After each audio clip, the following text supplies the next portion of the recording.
What told you, said, I'm not going to be a victim anymore, and I'm not going to let some excuse be the reason why I didn't become successful?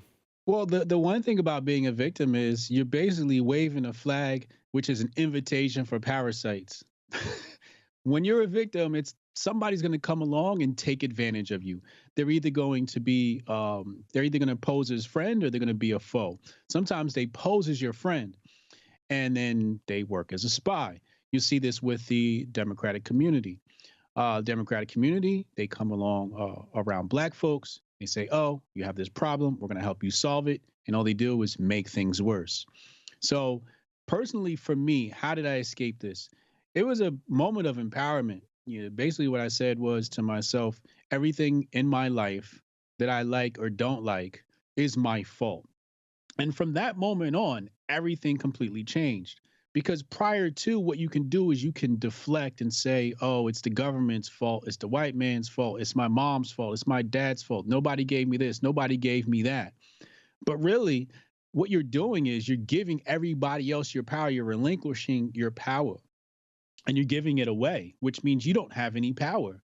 And the last thing a man wants to be is a powerless person. Nobody should want to be a powerless person. But once you take all of that responsibility, along with responsibility comes power. And I always wanted to be a powerful person. So I said, I have to take responsibility and accountability for the good and the bad in my life.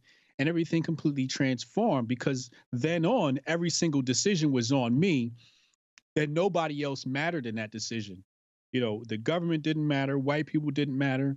I mean, at one point, I had a strong disdain for white people. And I walked out the side one day and I saw a white person. I got really angry. Just the sight of him made me angry. Wow. And I asked myself, I said, does that person feel what you're feeling right now? Because the temperature of my body rose. And I was like, they don't feel a thing. They got a smile on their face. They're walking the store. They don't even know I'm angry. Mm-hmm. And that's the moment I realized, like, I'm hurting myself by having this anger and this hate towards people. So then on, I said, I'm going to learn how to love and think in love. And then my life started to transform. And now I just look at each person as an individual based upon the merit of their actions. Wow. And I'm not just kissing your butt. That's deep. I'm so fly, I'm aligned with the planes. My grind so refined, I got no time for no games. Ask yourself.